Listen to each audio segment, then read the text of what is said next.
السلام عليكم ورحمة الله وبركاته. الحمد لله نحمده ونستعينه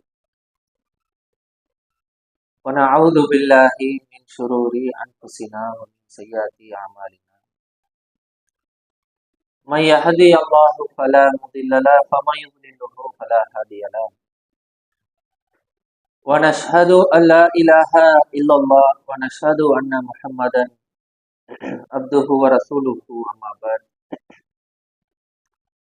فإن خير الحديث كتاب الله وخير الهدي هدي محمد وشر الأمور محدثاتها وكل محدثة بدعة وكل بدعة ضلالة وكل ضلالة في النار. புகழ் அனைத்தும் நம்மை படைத்து பரிபாலித்து கொண்டிருக்கக்கூடிய அல்லாஹ் ஒருவனுக்கு, அவனுடைய சாந்தியும் சமாதானமும் வற்றா கருணையும் நம் அனைவரின் மீதும் என்றென்று நீண்டு நிலவட்டும் என்ற ஒரு பிரார்த்தனையோடு இந்த உரையை ஆரம்பம் செய்கிறேன். அன்பார்ந்த அல்லாஹுவின் நல்லடியார்களே, அல்லாஹுடைய பேரருளால் இஸ்லாமிய மார்க்கத்தை நாமெல்லாம் ஏற்றுக்கொண்டு அதன் அடிப்படையில் உலகத்தில் நாம் பயணித்துக் கொண்டிருக்கிறோம். அல்ஹம்துலில்லாஹ். இந்த வாழ்க்கை பயணத்தில ஏராளமான நன்மைகளை, நற்காரியங்களை நம்மால் முடிந்த அளவுக்கு நாம் செய்து கொண்டு வருகின்றோம். இப்படி நாம் செய்யக்கூடிய, பேசக்கூடிய செயல்பாடுகள் அத்தனையிலையும் நாம் கவனிக்க வேண்டிய மிக முக்கியமான ஒரு செயலை அல்லாஹுடைய தூதர் அவர்கள் நமக்கு சொல்லி காட்டுகின்றார்கள். இஸ்லாத்தினுடைய பல்வேறு நன்மைகளும் இந்த அடிப்படையை கொண்டுதான் சொல்லப்பட்டும் இருக்கின்றது. அல்லாஹுடைய தூதர் அவர்கள் சொல்கிறார்கள், அத்தீனு அன் நசியா, இஸ்லாம் என்றாலே பிறருடைய நலத்தை நாடுவதுதான் என்று நமக்கு சொல்லி காட்டுகின்றார்கள். ஒரு முஸ்லிமுடைய சொல், செயல்பாடுகள், நன்மைகள் அத்தனையும் பிறர் நலத்தை நாடக்கூடிய வகையில் இருக்க வேண்டும் என்பதிலே இஸ்லாம் ரொம்ப கவனிப்பாக பல்வேறு செயல் திட்டங்களை நமக்கு சொல்லுகின்றது. குறிப்பாக நீங்கள் எடுத்து பார்த்தால் நாம் செய்யக்கூடிய பல்வேறு நன்மைகளை நீங்கள் எடுத்து பாருங்கள். ரமலானிலே நாம் ஃபித்ராவை கொடுக்கின்றோம். ரமலானில் நாம் கொடுக்கக்கூடிய அந்த ஃபித்ரா அன்றைய தினத்தில் நாம் மட்டும் சந்தோஷமாக இருப்பதில்லை, பிறரும் சந்தோஷமான ஒரு உணவை அருந்தி நல்லபடியா அன்றைக்கு பெருநாளை கழிக்க வேண்டும். அப்ப இதுல இஸ்லாம் என்ன செய்யுது அப்படின்னா, பிறருடைய நலத்தை நாட வேண்டும் என்று சொல்கின்றது. மற்றவர்களை பற்றி நீ யோசிக்கணும், நீ மட்டும் அன்னைக்கு சந்தோஷமா இருக்கக்கூடாது, மற்றவனுடைய நிலைமை என்ன அப்படின்னு பார்க்கணும் என்பதை இஸ்லாம் எல்லா இடங்களிலும் வலியுறுத்தக்கூடியதை பார்க்கிறோம். பக்ரீத் அன்னைக்கு நாம் எல்லாம் புத்தாடை அணிந்து தொழுது குர்பானி கொடுத்து சந்தோஷமாக அன்றைய தினத்தை கழிப்போம். ஆனால் இஸ்லாமிய மார்க்கம் சொல்கின்றது, நீ குர்பானி கொடுக்கக்கூடிய அந்த கரியை அன்றைக்கு ஏழை எளிய மக்களுக்கு நீ விநியோகம் செய்ய வேண்டும். நீ மட்டும் அன்றைக்கு சந்தோஷமாக அன்றைய தினத்தை கழிப்பதல்ல, இன்னவர மக்களை பற்றி நீ சிந்திக்க வேண்டும் என்று அந்த சமுதாய அக்கறையை, சிந்தனையை இஸ்லாம் ஊட்டிக் கொண்டே இருக்கும். இஸ்லாத்தில் ஏராளமான நல்ல காரியங்கள் இருக்குங்க. தொழுகை, நோன்பு என்று பல்வேறு கடமைகள் சொல்லப்பட்டிருக்கு. ஆனால் அல்லாஹுடைய தூதர் அவர்கள் இஸ்லாத்திலே ஆகச்சிறந்த காரியம் என்ன என்று அல்லாஹுடைய தூதர் சொல்லும் போது, பசித்தவருக்கு உணவளிப்பது என்று சொல்கிறார். ஒருத்த பசியோட இருக்கும் போது அவனுக்கு உணவு கொடுப்பதுதான் இஸ்லாத்தில் ஆகச்சிறந்த காரியம் என்று சொல்லக்கூடியதை பார்க்கிறோம். அந்த இடத்திலும் பிறரை பற்றி சமுதாய அக்கறை உன் உள்ளத்தில் இருக்க வேண்டும் என்று எல்லா செயல்பாடிலும் இஸ்லாம் வலியுறுத்தி கொண்டிருக்கும். திருமறை குர்ஆனிலே நீங்கள் எடுத்து பாருங்களேன், எந்த அளவுக்கு சமுதாய அக்கறையை ஊட்டக்கூடிய பல்வேறு செய்திகள்ல சுலைமான் அலைஹிஸ்ஸலாமுடைய ஒரு சம்பவத்தை குர்ஆன் பேசுகின்றது. சுலைமான் நபி அவர்கள் தங்களுடைய படையோடு வரக்கூடிய ஒரு காட்சியை அல்லாஹ் குர்ஆனில சொல்லி காட்டுகின்றான். அந்த படையை ஒரு எறும்பு கூட்டம் பார்த்து விடுகின்றது. சுலைமான் நபியுடைய வரலாறை நீங்கள் குர்ஆன்ல படிச்சா இந்த சம்பவம் இருக்கும்.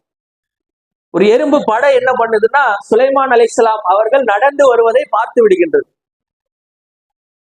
அதுல ஒரு எறும்பு மற்ற எறும்புகளுக்கு ஒரு எச்சரிக்கை செய்கின்றது. என்ன எச்சரிக்கை?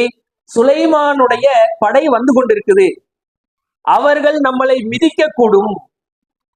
ஏன்னா எறும்பு என்பது ரொம்ப சின்ன ஒரு பிராணி, அப்ப அது கண்ணுக்கும் தெரியாது, வேணுமுண்டே மிதிப்பாங்கன்றது இல்ல, கண்ணுக்கு தெரியாம அவர்கள் அந்த படையோட வரும்போது நம்மளை மிதிச்சிருவாங்க, தாக்கிடுவாங்க. அதனால நம்ம என்ன செய்யணும், பத்திரமாக நம்ம எல்லாரும் போயிடணும் அப்படின்னு அந்த ஒரு எறும்பு செய்யக்கூடிய எச்சரிக்கையை அல்லாஹ் குர்ஆன்ல சொல்றாங்க. இது என்ன அல்லாஹ் சொல்ல வரான் தெரியுமா?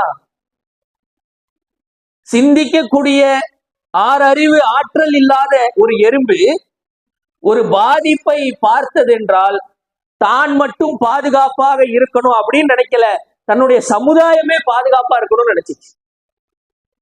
அந்த சமுதாய அக்கறை அந்த எறும்பிடத்துல இருந்ததை அல்லாஹ் குர்ஆன்ல சொல்லி காட்டுறான். அப்ப நமக்கு எந்த அளவுக்கு சமுதாய அக்கறை இருக்கணும் என்பதை நாம் புரிந்து கொள்ள வேண்டும். அந்த சமுதாய அக்கறையோட நம்முடைய அத்தனை செயல்பாடுகளும் இருக்கணும். இஸ்லாம் நீங்க எடுத்து பார்த்தா எல்லாமே அப்படித்தான். நம்முடைய பேச்சுகள் சமுதாய அக்கறையோட இருக்கணும், நம்முடைய நடவடிக்கைகள் சமுதாய அக்கறை அதிலே இருக்க வேண்டும். ஆனால் இன்றைக்கு அல்லாஹ்வுடைய அருளால சமுதாய அக்கறையோட பல்வேறு செயல்பாடுகளை நம்ம செஞ்சுட்டு தான் வர்றோம். ரத்தம் தேவைப்படும் போது அவசர காலத்திற்கு ரத்தம் கொடுக்கிறோம். பேரிடர் காலத்திலே மக்களை காப்பாற்றக்கூடிய பணிகளிலே இஸ்லாமியர்கள் நாம் ஈடுபடுகின்றோம். பொருளாதார உதவிகள் தேவைப்படும் போது அந்த பொருளாதாரத்தை கொடுத்து மக்களுக்கு நாம் உதவி செய்கின்றோம். இப்படி பிற மக்களை உலகத்தில் காப்பாற்றக்கூடிய ஏராளமான பிறர் நலம் நாடக்கூடிய விஷயங்களை செய்யறோம். ஆனால் மிக முக்கியமானதை நாம் மறந்துவிட்டோம். இந்த பிறர் நலம் நாடுவதிலேயே ஆகச் சிறந்த ஒன்று என்ன அப்படின்னா, உலகத்தில் அவன் பிறர் நலம் நாடுவதை விட அவன் மறுமையில் சொர்க்கத்தை அடையக்கூடிய ஒருவனாக நாம் நாட வேண்டும். இன்றைக்கு பக்கத்துல வீட்டுல கஷ்டம்னா பொருளாதாரத்தை கொடுத்து உதவி செய்யறோம். அண்டை வீட்டுல பிரச்சனைனா நாம் போய் உடல் உதவி செய்யறோம். அதே அண்டை வீட்டினுடைய பிறருடைய நலத்தை நாடக்கூடிய நாம அவர்கள் இணை வைத்தால் நாம் சொல்லி இருக்கிறோமா? அவர்கள் தர்காக்களுக்கு சென்றால் அப்படி போகக்கூடாது என்று தாவா செய்திருக்கிறோமா? அதுல நாம் ரொம்ப குறைவாக இருக்கிறோம். ஆனால் இஸ்லாம் சொல்கின்றது, அல்லாஹ் குர்ஆன்ல சொல்லி காட்டுறான். 14வது 41வது அத்தியாயம் 33வது வசனத்துல அல்லாஹ் சொல்றான், அழகிய சொல்லுக்குரியவர்கள் யார் என்றால், நன்மையின்பால் அழைத்து தாவா செய்து நல்லறங்கள் செய்து தான் ஒரு முஸ்லிம் என்று சொல்பவனை விட அழகு சொல்லிக்குரியவன் யாராக இருக்க முடியும்? அழகிய சொல் என்றால் தாவா என்றுதான் அல்லாஹ் சொல்லி காட்டுறான். இன்றைக்கு உலகத்துல பல விஷயங்கள் நாம பெற நலம் நாடுறோங்க, பல பேருக்கு நாம உதவி செய்யறோம், பொருளாதார ரீதியாக உடல் ரீதியாக உதவி செய்யறோம். ஆனால் அது எல்லாத்தையும் விட மிக முக்கியமாக நாம் செய்ய வேண்டியது, அவன் நரகத்தினுடைய விளிம்பில் இருந்தால் அவனை காப்பாற்றக்கூடிய அழைப்பு பணியை செய்ய வேண்டும். இன்றைக்கு ஒரு சின்ன உதாரணம் பாருங்க. ஒரு சின்ன குழி இருக்குங்க, போய் விழ போறான். அல்லது ஒரு சந்துல இருந்து வரும்போது வண்டியை பார்க்காம ஸ்பீடா வர போறான். நம்ம பார்த்துட்டோம், என்ன செய்வோம் அந்த இடத்துல? உடனே அவனை பிடிச்சிட்டே கீழே விழுந்துடாத, ஆக்சிடென்ட் ஆயிரும் என்று அந்த பிறர் நலம் நாடுறோம் தானே. குழியில விழுந்துடாத, அடிபட்டுரும், அவனை பிடிச்சி காப்பாத்துறோம் தானே. அது சிறந்த காரியமாக நம்ம பார்க்கிறோம் தானே. ஆனால் இதை விட சிறந்த காரியம் என்ன தெரியுமா? இன்றைக்கு எத்தனையோ இஸ்லாமிய மக்கள் இணை வைப்பினால் நரகத்தினுடைய விளிம்பில் நின்று கொண்டிருக்கிறார்கள். நரகத்திலே விழக்கூடிய அளவுக்கு அவர்களுடைய செயல்பாடுகள் இருக்குது. அவர்களை நாம் காப்பாற்றக்கூடிய காரியத்தில் ஈடுபட்டிருக்கிறோமா? எவ்வளவு பேர் இருக்கிறாங்க. தாயத்தை கட்டிக்கொண்டு நம்முடைய பள்ளிவாசலுக்கு சுற்றாக எத்தனையோ மக்கள் நடைமாடிக்கொண்டிருக்கிறார்கள். எத்தனையோ தர்காக்கள் நம்முடைய பள்ளிவாசல் சுற்றி இருக்கக்கூடிய காட்சிகள் இருக்குது. இதையெல்லாம் எதிர்த்து நாம் தாவா செய்திருக்கிறோமா? மக்களுக்கு சொல்லி இருக்கிறோமா? அதுதாங்க உண்மையிலேயே பிறர் நலம் நாடுறது. உலகத்துல அடிபட்டுச்சுன்னா உலகத்தோட முடிஞ்சிடும். உலகத்துல மௌத்தானா உலகத்தோட முடிஞ்சிடும். ஆனால் மறுமையில் அவன் நரகத்தில் சென்று விட்டால் நிரந்தர நரகவாசியாக மாறிவிடுவான். நல்லா காப்பாற்றும். அதிலிருந்து காப்பாற்றுவதற்கு அந்த நலத்தை நாம் நாடி இருக்கிறோமா என்பதை நாம் சிந்திக்கணும். நீங்க நாம என்ன நினைக்கிறோம் தெரியுமா? தாவா செய்யறதெல்லாம் ஒரு குறிப்பிட்ட சாரார்களுடைய கடமை, நமக்கான ஒரு கடமை இல்ல. அதையெல்லாம் என்ன செய்ய தேவையில்லை, நாம என்ன செய்ய தேவையில்லை. நான் கரெக்டா தொழுகிறேன் பாய், நான் கரெக்டா நோன்பு வைக்கிறேன், நான் கரெக்டா ஹஜ்ஜிக்கு போறேன், நான் கரெக்டா தர்மங்களை கொடுக்கிறேன், எனக்கு என்ன நன்மைகள் தேவையோ எல்லா விஷயத்தையும் நான் கரெக்டா செய்யறேன். இது ஒண்ணு மட்டும்தானே நான் செய்யல, இதுல என்ன பிரச்சனை? இது கண்டிப்பா நாம் செய்ய வேண்டிய ஒன்றா இப்படின்னு ஒரு சந்தேகம் வருது இல்ல? அதற்கு அல்லாஹ் குர்ஆன்ல ஒரு வரலாறை சொல்லி நமக்கு ஒரு படிப்பினையை சொல்லி காட்டுறான். கேள்விப்பட்ட செய்திதான் சனிக்கிழமை வாசிகளுடைய வரலாறு. இந்த சனிக்கிழமை மீன் பிடிக்க போகக்கூடாது அப்படின்னு ஒரு தடையை அல்லாஹ் ஒரு சமுதாயத்திற்கு போடுறான். குர்ஆன்ல அந்த வரலாறு இருக்கின்றது. எப்படி ஜும்மா அன்னைக்கு ஜும்மாவுடைய பாங்கு சொல்லப்பட்டால் வியாபாரம் செய்யக்கூடாது என்று நமக்கு ஒரு தடை இருக்குதோ, அதுபோல அன்றைய காலத்தில் சனிக்கிழமை மீன் பிடிக்க போகக்கூடாது என்று ஒரு தடையை அல்லாஹ் போட்டு வச்சிருந்தான். ஆனா அன்னைக்குதான் சோதனை இருக்கும். நமக்கு அப்படிதானே, கடையை கூட்டிட்டு வரலான்னு பார்த்தா அப்பதான் 4 கஸ்டமர் வந்து நிப்பாங்க, பாங்கு சொல்ற டைம் ஆயிரும். அல்லாஹ் இப்படி எல்லாம் என்ன செய்வான், சோதிச்சு பார்ப்பான். அது மாதிரி அவர்களுக்கும் அல்லாஹ் என்ன செஞ்சான், மீன்கள் எல்லாம் அப்படியே துள்ளக்கூடிய காட்சிகள், ஒரு சோதனை அல்லாஹ் கொடுத்தான்.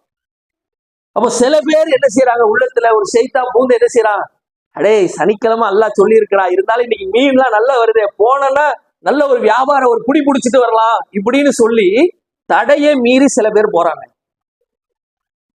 அதே கூட்டத்துல ஒரு சிலர்கள் என்ன செய்யறாங்க, அடடா அல்லாஹ்வுடைய தடைனா எனக்கு ரொம்ப பயம், நான் அதெல்லாம் மீற மாட்டேன், நான் கரெக்டா இருப்பேன், நான் தடையை மீறல அப்படின்னு வீட்டுல இருக்கிறான். இன்னும் சில பேர் என்ன செய்யறாங்க அப்படின்னா, தடைய மீறியும் போல கரெக்டா இருக்கிறாங்க, போனவங்கள்ட்ட போயிட்டு எச்சரிக்கை பண்றான், தாவா பண்றான், அடே போவாதடா, அல்லாஹ்வுடைய தடையை மீறி நீ மீன் பிடிக்க போனா அல்லாஹ் ஒண்ணு தண்டிச்சிருவான். அது ரொம்ப எச்சரிக்கை செய்யக்கூடியவர்களா ஒரு கூட்டம் இருக்குதுங்க. அல்லாஹ் குர்ஆன்ல பாருங்க, 2 சாரார்களை அல்லாஹ் தண்டிக்கின்றான். யாரை தண்டிக்கின்றான்?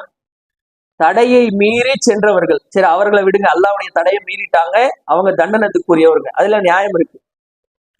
இன்னொரு சாரார்களை அல்லாஹ் தண்டிக்கிறாங்க. இதான் ரொம்ப கவனிக்க வேண்டிய ஒரு விஷயம். யார் அந்த இன்னொரு சாரார்?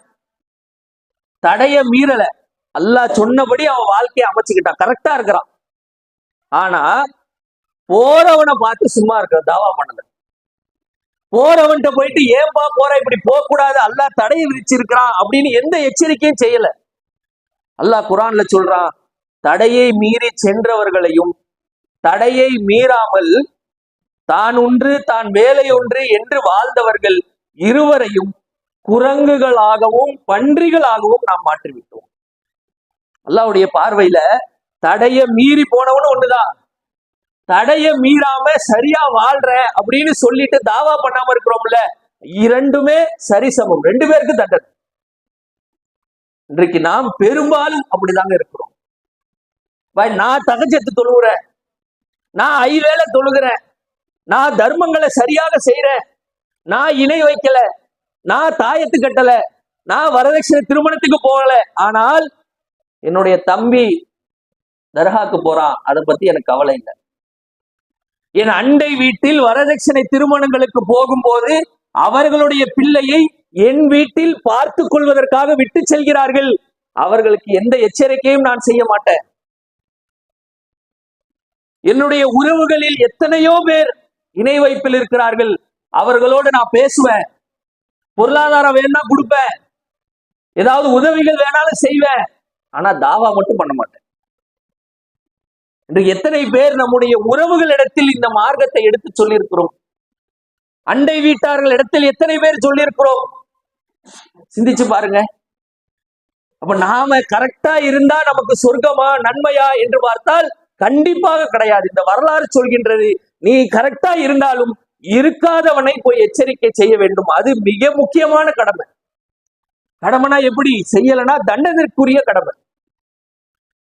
இன்றைக்கு நாம் அதிலே கவனமாக இருந்து செயல்பட வேண்டும்.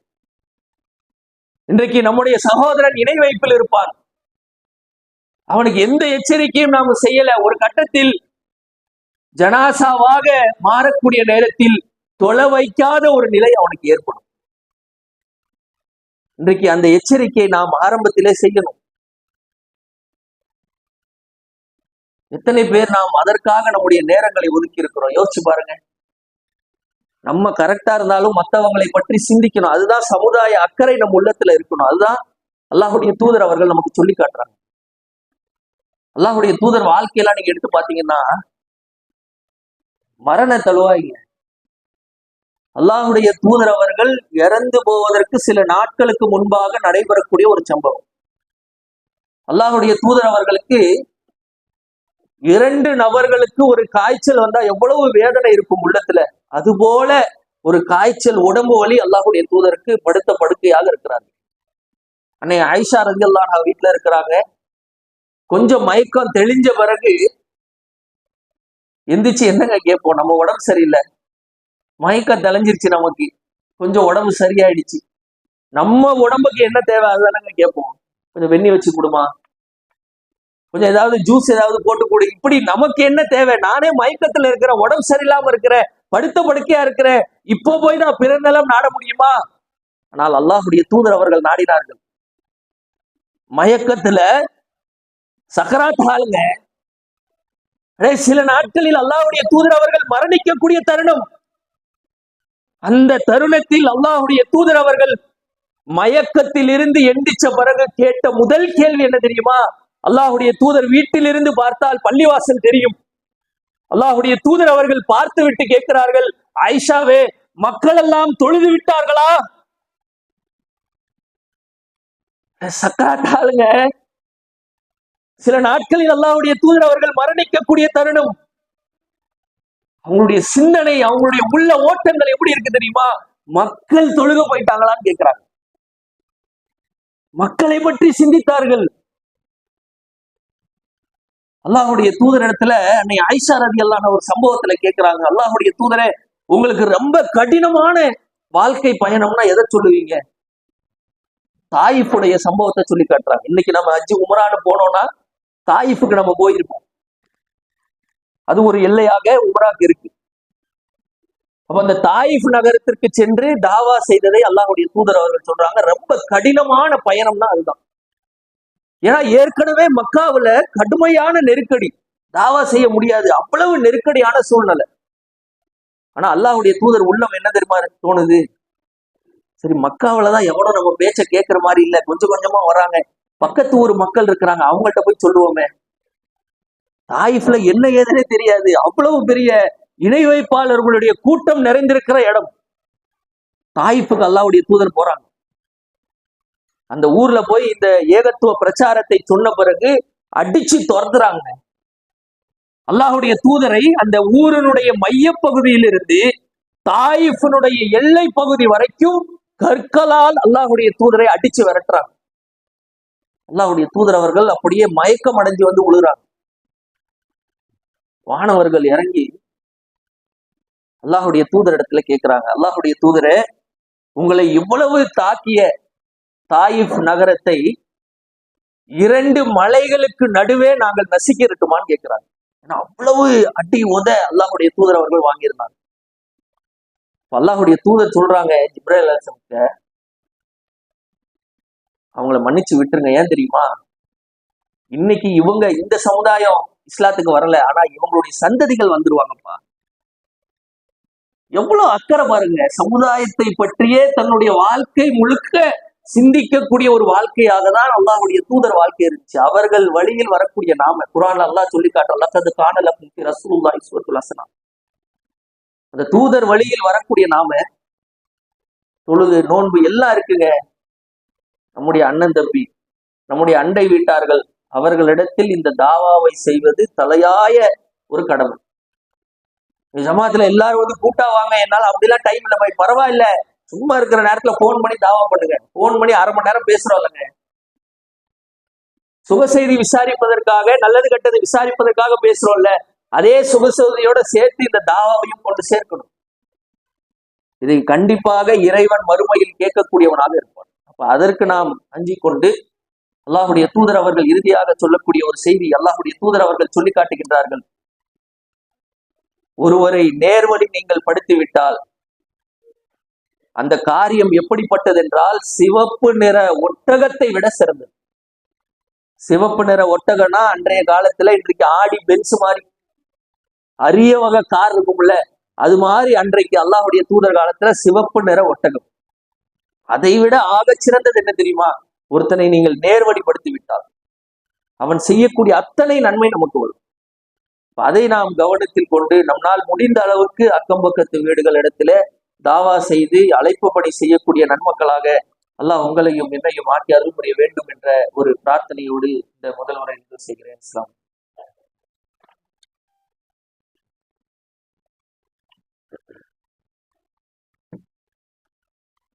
அஸ்ஸலாமு அலைக்கும் வரஹ்மத்துல்லாஹி. அன்பார்ந்த சகோதரர்களே, இன்றைக்கு ஒவ்வொரு காலகட்டத்திலும் மத்தியில ஆளக்கூடிய பாஜக அரசு வந்ததிலிருந்து சட்டங்கள் ரீதியாக பல்வேறு துன்பங்களுக்கு சிறுபான்மை சமுதாயத்தினரை ஆக்கக்கூடியதை பார்க்கிறோம். அதுல தற்போது அவர்கள் கையில் எடுத்திருப்பது SIR என்று சொல்லக்கூடிய ஸ்பெஷல் இன்டென்சிவ் ரிவிஷன் என்ற ஒரு வாக்காளர் பட்டியல் திருத்தத்தை தற்போது நடைமுறைப்படுத்திவிட்டார்கள். தற்போது ஒரு காலத்திலே நாம் அதை எதிர்த்து கொண்டு இருந்தோம், இப்போதும் அதை எதிர்க்கிறோம், அதில் எந்த மாற்று கருத்தும் இல்லை. ஆனால் இருக்கக்கூடிய இந்த காலகட்டத்தில் சுதாரிப்போடு முஸ்லிம் சமுதாயம் செயல்பட வேண்டிய ஒரு அவசியம் என்பது இருக்கு. ஏன்னா நவம்பர் 4ஆம் தேதியிலிருந்து எனக்கு தெரிஞ்சு பல வீடுகளுக்கு வந்திருக்கலாம், அல்லது தெருக்களுக்கு வந்து கொடுப்பார்கள். நவம்பர் 4 ஆரம்பிச்சு டிசம்பர் 4க்குள்ள முழுவதுமாக இந்த SIR என்று சொல்லக்கூடிய அந்த ரிவிஷனுடைய முதல் கட்டத்தை முடிப்பதற்கு திட்டமிட்டு இருக்கிறார்கள். அதுவும் ஒரு மழையுடைய காலகட்டத்தில் இதுபோல ஒரு முன்னெடுப்பை இன்றைக்கு தேர்தல் அதிகாரிகள், தேர்தல் துறைகள் செய்திருக்கிறார்கள். இது மிகப்பெரிய ஒரு பாதிப்பை ஏற்படுத்தக்கூடிய ஒன்று. கடந்த காலத்துல பார்த்தோம், பீகார்ல SIR கொண்டு வந்துட்டு என்ன செஞ்சாங்க அப்படின்னா, 0 அப்படின்ற டோர்ல ஒரு 50 பேருடைய லிஸ்ட் வந்து இருக்கு, ஓட்டர் லிஸ்ட். நல்ல அட்ரஸ், ஒரு 10 அட்ரஸ் காப்பி வச்சிருப்போம், ஆதார் அது இது, நமக்கே ஓட்டர் லிஸ்ட்ல பேர் இருக்காது. 0 அப்படின்னு போட்டு டோர் நம்பர்ல பீகார்ல இதே மாதிரி SIR நடந்து முடிஞ்ச பிறகு பல பேருடைய டோர் நம்பர் 0ன்னு வந்திருக்கு. யாருப்பா அவங்கெல்லாம்? சங்கிகளாக செயல்பட்டு கள்ள ஓட்டுகளை போடக்கூடியவர்கள். அதுபோல இறந்து போன பல பேருடைய பட்டியல் வந்து சில பேர் உயிரோடு இருக்கிறாங்க, ஆனா இறந்துட்டாங்கன்னு பல பேருடைய பட்டியலை நீக்கிட்டாங்க. கடைசியில பார்த்தா எதிர்கட்சி தலைவர் ராகுல் காந்தி டீ குடிச்சிட்டு இருக்கிறாரு. என் வாழ்க்கையிலேயே செத்தவங்க கூட டீ குடிக்கிறது இதாண்டா முதல் முறை அப்படின்னு அவரு ஒரு ட்வீட் போடுறாரு. அப்ப இவங்களுடைய செயல்பாடுகள் எல்லாம் பார்த்தீங்கன்னு சொன்னா அவர்களுக்கு எதிராக செயல்படக்கூடிய மக்களுடைய வாக்குகளை போக்குவதுதான் மிக பிரதானமான செயல்பாடுகள். இப்ப சமீபத்துல ஹரியானாவுடைய எலெக்ஷன் சம்பந்தமா ராகுல் காந்தி பல்வேறு செய்திகளை, மிகப்பெரிய தகவல்களை சொல்கிறார்கள். அதுல பாத்தீங்கன்னா பிரேசிலுடைய ஒரு பெண்மணி, பிரேசில் நாட்டுல பிரேசிலுடைய சிட்டிசனா, இந்தியன் சிட்டிசன் கூட கிடையாது, பிரேசில் நாட்டுடைய ஒரு மாடல், ஒரு சிட்டிசனா இருக்கக்கூடிய ஒரு பெண்மணியினுடைய புகைப்படம் இந்தியாவில் ஹரியானாவில் ஓட்டு போடக்கூடிய அந்த ஓட்டு பட்டியல்ல 28 இடத்துல இருக்கு. உலகமே காரி துப்பக்கூடிய அளவுக்கு இன்றைக்கு உலக நாடுகள் பேட்டி அளிக்கிறார்கள். பிரேசில் நாட்டுல சிட்டிசன், நாட்டுல சிட்டிசனா இருக்கிறவனுக்கே ஓட்டு இல்ல, பிரேசில் நாட்டுல சிட்டிசனா இருக்கிறவனுக்கு இந்தியாவில் ஹரியானாவில் ஓட்டு கொடுத்து வச்சிருக்கிறாங்க. அப்ப இது போல ஒரு சூழ்நிலைகள் நிலவி கொண்டிருக்குது. ஆனால் நாம் சுதாரிப்பாக என்ன செய்யணும் அப்படின்னா, இது போல SIRக்கு வரும்போது நாம் தயாரிப்பாக இருக்க வேண்டும். நம்ம ஓட்டுகள் பறிபோக முடியாத அளவுக்கான ஒரு சூழ்நிலைகள் நாம் ஏற்படுத்தி கொள்ள வேண்டும். இதுல என்ன சொல்றாங்க அப்படின்னா, 2002, 2005 இந்த காலகட்டத்துல தமிழகத்துல இதே மாதிரி SIR பண்ணாங்க. இப்ப அது SIR என்ன சொல்றாங்கன்னா, அந்த காலகட்டத்துல SIR பண்ண லிஸ்ட் இப்ப தேர்தல் ஆணையத்துடைய வெப்சைட்ல இருக்கு. அதுல உங்க பேர் இருந்துச்சுன்னா இல்லது உங்க வாப்பாவுடைய பேரோ அம்மாவுடைய பேரோ இருந்துச்சுன்னா உங்களுக்கு இப்ப வீட்டுல வந்து ஃபார்ம் கொடுப்பாங்க. அதுல என்ன செய்யலாம், உங்க டீட்டெயிலும் ஃபில் பண்ணலாம், அன்றைக்கு ஓட்டு போட்ட பூத் நம்பரு அதெல்லாம் ஃபில் பண்ணலாம், இல்ல வாப்பா அம்மா அது ஃபில் பண்ணலாம், இல்ல மனைவி இல்ல கணவன் யாராவது ஃபில் பண்ணி கொடுத்துடலாம். 2002 2005 ஒரு சில மாவட்டங்கள் 2005, சென்னையெல்லாம் 2005, மற்ற சில மாவட்டங்கள் 2002. இதுல இருந்துச்சுன்னா பிரச்சனை இல்லை. இப்ப இதுல என் பேர் இல்ல, பரவாயில்ல, வாப்பா அம்மா பேர் இருக்கா, அதுவும் இல்ல, மனைவி பேர் இருக்கா, அதுவும் இல்ல, அப்ப யாருதுமே இல்ல அப்படின்னா ஒரு 12 ஆவணங்களை என்ன செய்யணும், நாம சமர்ப்பிக்கிறோம். பீகார்ல என்ன பிரச்சனைனா 12ஐயும் கேட்டார்கள் என்ற ஒரு செய்தி ஒண்ணு இருக்கு. ஆனா இங்க என்ன செய்யறாங்க, முடிந்த அளவுக்கு நாம அதிகமான ஆவணங்களை தயார் செய்யணும். ஒண்ணுதான் அவங்க கேட்டிருக்கிறது, இருந்தாலும் சந்தேகத்தின் அடிப்படையில இன்னொரு ஆவணங்களையும் கேட்கக்கூடும். அதுல பாஸ்போர்ட், ஜாதி சான்றிதழ், நம்ம டிகிரி 10th 12th அது படிச்ச சர்டிபிகேட்ஸ், பர்மனன்ட் ரெசிடென்ட் சர்டிபிகேட்டு, இது மாதிரி விஷயங்கள். இதுல பெரும்பாலும் பாஸ்போர்ட் பெரும்பாலும் மக்களுக்கு இருக்கும். ஜாதி சான்றிதழ் இப்போ உள்ள சமுதாய மக்களுக்கு எல்லாம் அதிகமா இருக்கும். பிறப்பு சான்றிதழ் அதுவும் இருக்க வாய்ப்பு இருக்கு. ஸோ இது மாதிரி விஷயங்கள் எல்லாம் இல்லை அப்படின்னா உடனடியாக தயார் செய்து கொள்ளுங்கள். இ சேவா மையத்துக்கு போனா ஒரு 4 நாள் எடுத்து செஞ்சிருவாங்க, எடுத்துடலாம் நம்ம. அப்ப அதை ரெடி பண்ணி வச்சுக்கணும். இந்த 2002 2005 நம்ம லிஸ்டே இல்லை, வாப்பா அம்மா லிஸ்டே இல்லைன்னா இந்த ஆவணங்களை கொடுத்துதான் புதுசா நம்ம பேர் சேர்க்கணும். இதுதான் இங்க பிரச்சனை. அப்ப போன வருஷம் 2 வருஷம் முன்னாடி ஓட்டு போட்டேன், அது என்னப்பா ஆச்சு, அதெல்லாம் செல்லாது. சரி, இந்த 12 ஆவணங்கள்ல நீங்க அதாவது ஓட்டர் டிபார்ட்மெண்ட் கொடுத்த ஓட்டர் ஐடி இருக்குல்ல, அது செல்லுமா? அதெல்லாம் செல்லாது. அப்ப எதுக்குப்பா நீ கொடுத்த? சரி, எதுக்கு எடுத்தாலும் ஆதார்ன்றீங்க, மூச்சு விட்டா ஆதாரு, பாத்ரூம் போகணும்னா ஆதாரு, செல்லுக்கு போகணும்னா ஆதார், எல்லாத்துக்கும் ஆதார். சரி, அந்த ஆதார் செல்லுமா? அதுவும் செல்லாது, அது சுப்ரீம் கோர்ட்ல வழக்கா இருக்குது. இப்படி அவங்க நோக்கம் என்னன்னா நம்மளை ஓட்டு போட வைக்கிறது நோக்கம் இல்ல, நம்மளை நீக்கிறதா நோக்கம். அப்ப இந்த ஆவணங்களை என்ன செய்யுங்க, இன்ஷா அல்லாஹ் ரெடி பண்ணி வச்சுக்கோங்க. இது ரொம்ப கடினமான ஒரு விஷயம் கிடையாது. ஆனா சுதாரிப்போட நம்ம என்ன செய்யணும், அந்த ஆவணங்களை சரியாக தயார் செய்து வைத்துக் கொள்ள வேண்டும். இதற்கு கூடுதல் தகவல்கள் வேணும் அப்படின்னு சொன்னா இன்ஷா அல்லாஹ் நீங்க கிளை நிர்வாகத்தை தொடர்பு கொள்ளுங்க. எதை கேட்டோமோ அதை நடைமுறைப்படுத்தக்கூடிய நன்மக்களாக அல்லாஹ் உங்களையும் என்னையும் ஆக்கி அருள் புரிவான் என்ற பிரார்த்தனையோடு இந்த உரையை நிறைவு செய்கிறேன். வாஹிர் தானா அல்ஹம்துலில்லாஹி ரப்பில் ஆலமீன். அஸ்ஸலாம்.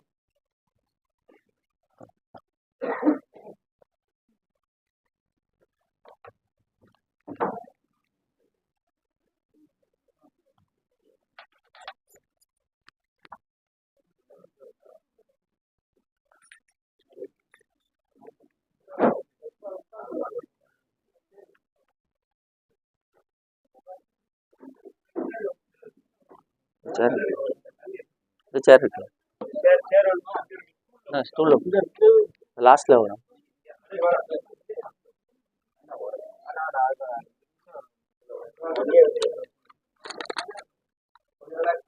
அல்லாஹு அக்பர் அல்லாஹு அக்பர்.